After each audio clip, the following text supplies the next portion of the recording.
काय करायचं विषय नाही.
आज आम्ही या ठिकाणाला अर्धनग्न मोर्चा काढलाय. तर प्रशासनाचं म्हणणं आहे की तुम्ही कपडे घालून या. प्रशासकीय अधिकारी लेडीज आहेत. अरे वा, काय भारताचा कायदा. 50% महिलांना आरक्षण, फक्त नोकरदार महिलांना 50% आरक्षण, आणि बाकीच्या रस्त्यावरल्या भटकी महिलांना, मागासवर्गीय महिलांना 50% आरक्षणात त्या नाही. का नाही? कशासाठी नाही? 4 दिवस झाला बायका या रस्त्यावर संडासला बसतात, रस्त्यावर लग्नीला बसतात, रस्त्यावर उघड्या झोपतात. काय लाज वाटली नाही प्रशासनाला? वा पाटील साहेब, कुठला कायदा? नवीन पुस्तक तयार केलं काय? कायद्याचं कायद्याचं पुस्तक नवीन तयार केलं काय? प्रशासकीय अधिकारी लेडीज आहे म्हणून तुम्ही कपडे घाला. घातली का आम्ही एकट्याने कपडे? अजून लोकांनी कपडे घाला म्हणून असं काय वेगळं घालायची कुठली? असं काय वेगळं आहे? मला काय म्हणायचंय? आज साहेबांना आम्ही विचारलं, त्या प्रांत साहेबाला नोकरीचा एवढा घमेंड आहे, प्रांत साहेबाला एवढा घमेंड आहे नोकरीचा, तर त्याला काय वाटायलंय की मी ह्या देशाचं जणू काय देशाचा मालकच आहे, आणि या पल्साची सगळी जागा आणि पलूस आणि कडेगाव तालुका मी विकत घेतलाय. अरे तुम्हाला जरा तरी शर्म वाटायला पाहिजे होती, लाज वाटायला पाहिजे होती. आम्ही इथं आज उघडं होऊन आलोय म्हणजे प्रशासकीय अधिकारी प्रांत साहेब इथं उभा राहायला पाहिजे होते, हजर राहायला पाहिजे होते, आमचं कारण ऐकायला पाहिजे होते. काल तुम्ही म्हटलं साहेब की बैठक बसवतो, तुम्हाला योग्य मार्ग योग्य काय असेल ते मार्गी लावतो, लिखित दिसतो. हो कुणासाठी आहे आम्हाला लिखित देतो म्हटला, तुम्हाला जागा उपलब्ध करून देतो म्हटला. मग 2 दिवस वाया का घालवले? 8 तासाची मुदत मागितली होती. कुठे गेले पाटील साहेब? आता पाटील साहेब आत गेले. काय सांगायला गेले? कानात बोलायला गेले. पाटील साहेबांना या पुढे म्हणा 2 दिवसाची वेळ मागितली. 2 दिवसाची विषय आमचा मार्गी लावायला पाहिजे होता. लावला का? नाही लावला. का लावला नाही? मग आपण त्या दिवशी पण यांचं ऐकलो. आज यांचं ऐकायचं का? आपण काय ऐकायचं? आज ऐकायचं नाही. तोपर्यंत प्रांत येत नाही, तोपर्यंत इथनं उठायचं नाही, उठायचं नाही. दलित महासंघाचा, बाबासाहेब आंबेडकरांचा.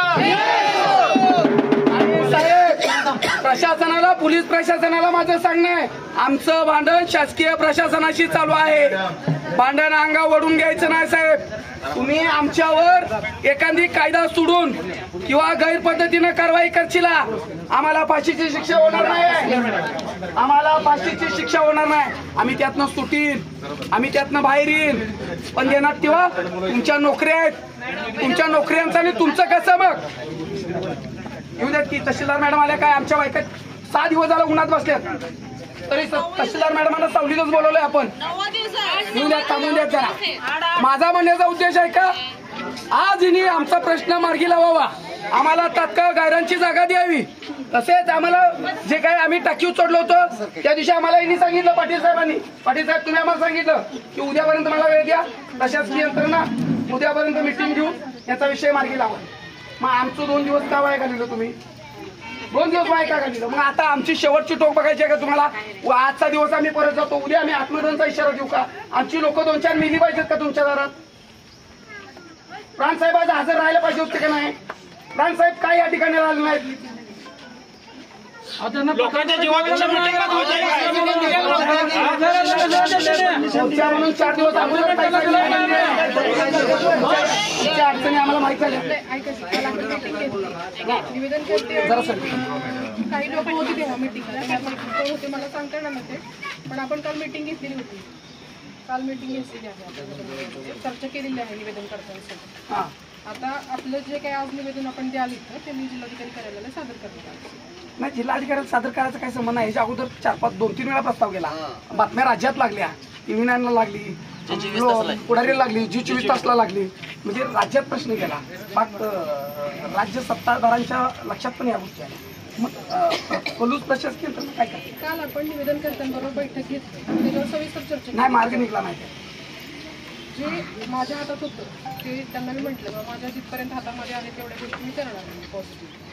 आता आज आपलं निवेदन आहे त्या अनुषंगाने मी वरती ते लगेच सादर करतो. नाही, निवेदन द्यायला आम्ही फोटो काढायला आम्ही आलो नाही. आमचा विषय मार्गी लागावा म्हणून आम्ही आज आलो. तुम्ही मार्गी लावला तर ठीक, नाही लावला तर आम्ही संबंधित रेल्वे विभागालाही मी कळवलेलं आहे की रेल्वे विभागानं प्रथमतः कारवाई चुकीची केली आहे. ती जागाच रेल्वेची नाही. गावात जर पाण्याची टाकी इकडल्या बाजूला असेल आणि रेल्वेचे क्वार्टर्स इकडल्या साईड बाजूला असतील आणि मध्ये जर ही अतिक्रमणची झोपडपट्टी म्हणताय, मग टाकीला प्रस्ताव काय तयार केला? रेल्वे त्या ह्याला रेल्वेच्या हाऊसला म्हणजे रेल्वेचे लोक जिथे राहतात त्याला काय प्रस्ताव तयार केला ग्रामपंचायतनं? मग अतिक्रमण करणाऱ्या भटकी लोकांसाठी 60 ते 70 वर्षे राहणाऱ्या लोकांसाठी एखादा प्रस्ताव तयार होत नव्हता का ग्रामपंचायतचा? व्हायला पाहिजे होता. ही जागा रेल्वेची नवं.